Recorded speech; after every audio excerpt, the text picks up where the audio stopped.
Watchtower Corporation, they won't have the presence of mind to understand just how woeful and degrading their existence is. In the meantime, their bodies and minds gradually become walking husks of human beings functioning on programmed behavior. This now brings me to my third and final pressure that Jehovah's Witnesses are exposed to, the financial pressure. I'm not here to comment on the ethics or morality of money itself. If you are a Christian, you may believe in accordance with 1 Timothy 6:10 that the love of money is the root of all kinds of evil. If you're a secularist, you may believe something philosophically similar.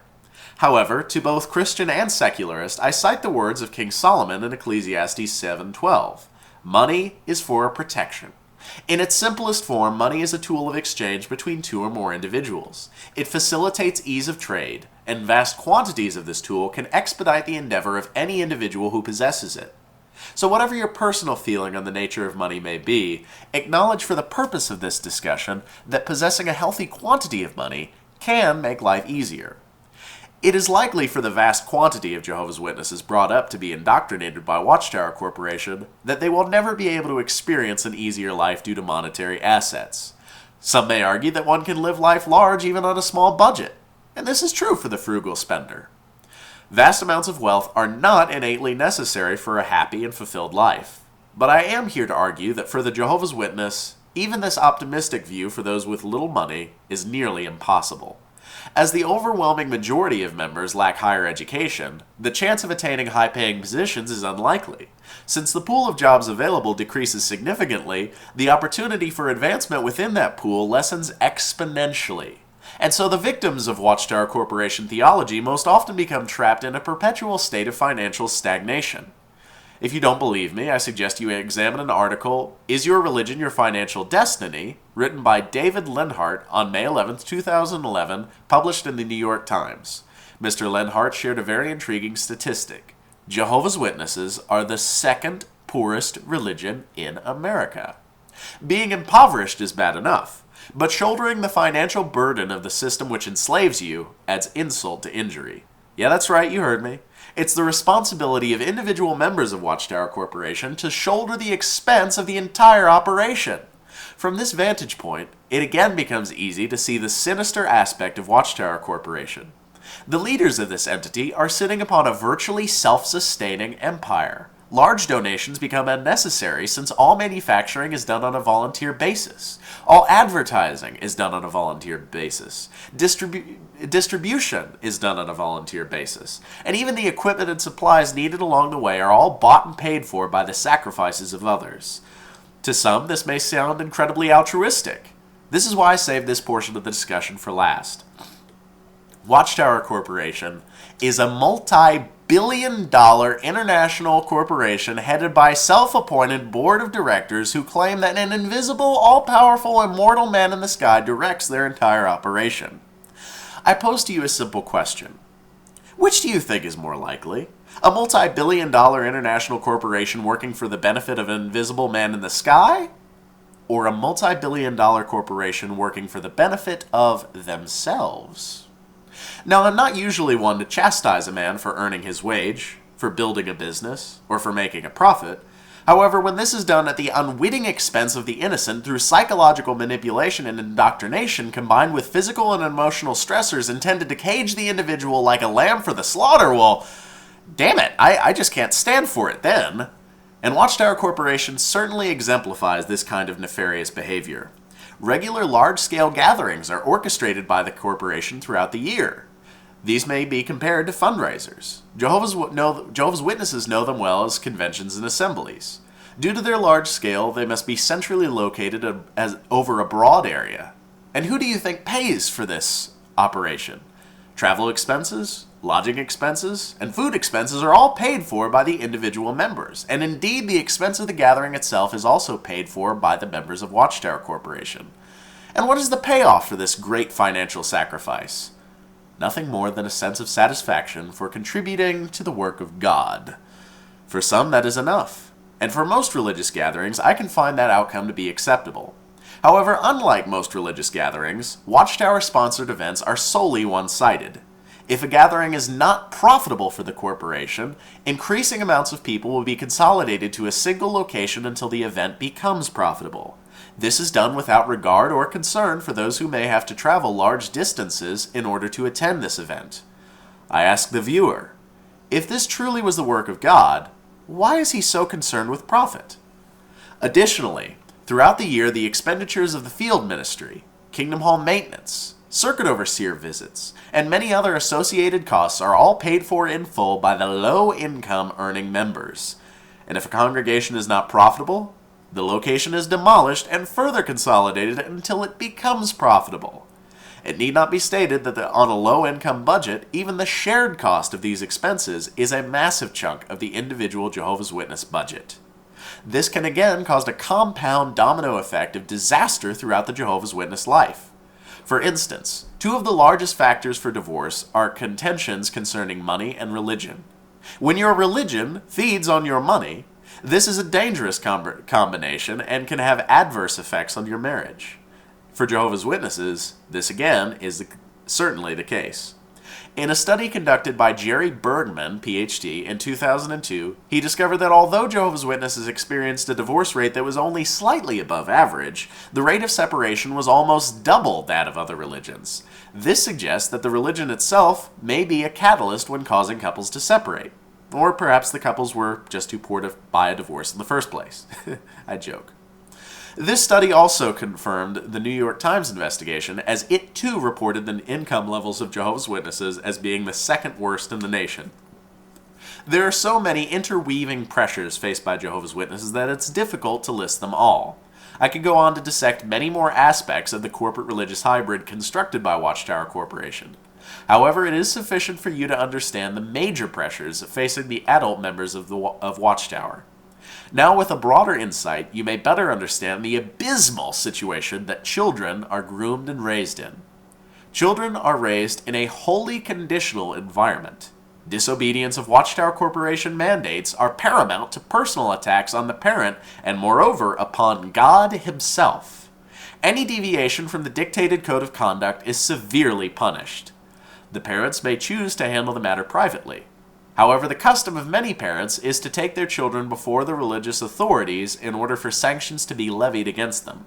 Most often, this equivocates to a slap on the hand.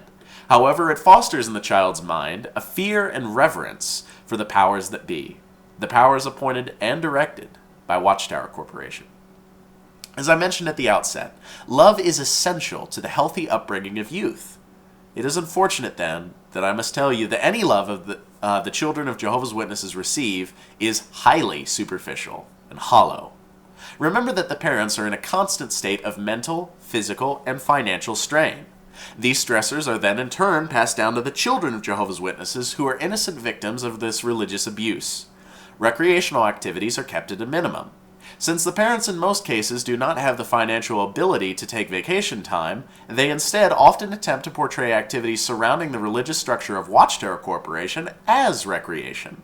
This includes the reflexive and repetitive study of corporate published literature, engaging in corporate ministry campaigns, enrolling in corporate-sponsored training programs, and more. Outside influences in literature are discouraged and quite literally demonized as being a product of satanic influence. This is psychologically debilitating to the child's mind, literally undergoing formation. The lack of diversity encouraged by Watchtower Corporation can create a persona entirely dedicated to the corporation. These souls can become willing, walking slaves. The key to long-term indoctrination is repetition. Activities or teachings spread at regular, predictable intervals ensure that the mind of child or adult is never allowed to be without the direct influence of Watchtower Corporation for very long. From birth onwards, the children of Jehovah's Witnesses are trained to perform these repetitive tasks. Congregational meetings 2 times a week, corporate ministry work every Saturday at a minimum, regular designated family study sessions of corporate literature, and many more Watchtower-themed activities. Being raised in such an environment begins to alienate the child's mind from real-world thought patterns. It is my own supposition that through these formational years, the mind of Jehovah's Witnesses is physiologically altered through the patient influence of Watchtower Corporation. As evidence of this, I note that, too, once the child enters school, their thought patterns are so foreign and alien that they are unable to socialize normally with non-member children. Over time, the child will come to conceive these non-member children as the enemy, or as vermin with which one must contend as a condition for living in Satan's world. It is true that almost any form of social awkwardness can be overcome. However, the possibility of this is mitigated by Watchtower Corporation. Their young members are repeatedly discouraged from association with non-members. Those who do not share their views or their religion are labeled as worldly and taught that they are tools of the devil.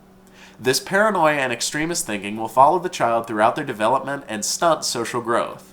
In some cases, the ability to cope in social situations is lost almost entirely, and many adults and youth suffer severe social anxiety. If you've ever met a Jehovah's Witness in your work, in your school, or at your home, you may be doubtful of what I'm saying. It is true that in their ministry work and in their daily lives, Jehovah's Witnesses may come across as friendly and sociable. Now, I want you to listen to me very carefully, because what I'm about to tell you is vitally important. Do not be fooled by appearances. Their interactions are, in fact, rehearsed behaviors taught by Watchtower Corporation. As a business, the corporation is fully aware of the effect their policies have on the social ability of their followers.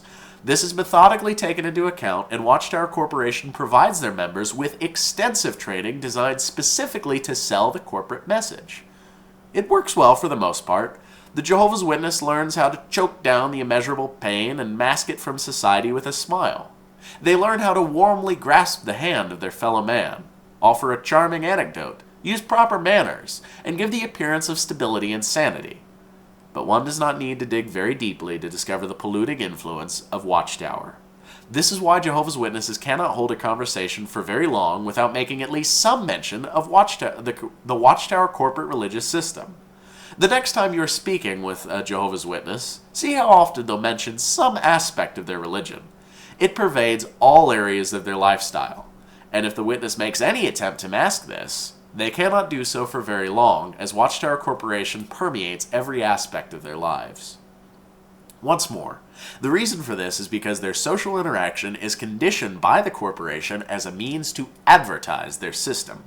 This lack of topical commonality will further isolate children as they move into adulthood and find it difficult to socialize with those who are not familiar with corporate terms and are not desirous to learn them. In time, this will prevent friendships from forming with non-members and create a dependence on the corporation to provide social interactions that all humans, by their very nature, crave. This need will be fulfilled by the regular interactions had at congregational gatherings, which in turn reinforce the indoctrination. And although superficial and tainted by rivalries and a constant state of mistrust, it is normal for the Jehovah's Witness youth, and this is the world that they learn to inhabit. And if done properly, this vicious cycle of superficiality, physical strain, social dysfunction, physical exhaustion, lack of educational diversity, financial constraint, and inability to demonstrate genuine love will in time create a cash cow ripe for harvesting by the corporation. For any business, the best way to profit is to create repeat customers. For the businessmen of Watchtower Corporation, there is no better way than to raise perpetual servants from the ground up. This is the world that I was raised in, and this is the world that I rejected. I sacrificed my mother and my grandmother, who now refuse to speak with me. I sacrificed friends that I was raised with, all of whom now refuse to acknowledge my existence. And I sacrificed the only system that I ever knew in pursuit of self-fulfillment and, more importantly, individual freedom. Although I am bitter about my lost youth, I cannot help but acknowledge that I am who I am in spite of how I was raised. And perhaps in some perverse way, these detrimental teachings help mold me into the fiercely individualistic person that I am today. I hope this dissertation aided you by giving greater insight into the terrible system of Watchtower Corporation. And as a victim of this scheme, I implore you, if you are studying with a Jehovah's Witness, discontinue it immediately. If not for the physical, mental, and financial health of yourself, then do it for your children who will be victimized by the insidious teachings of this soulless corporation. I survived it, but your child might not be as lucky as I. Have a good evening.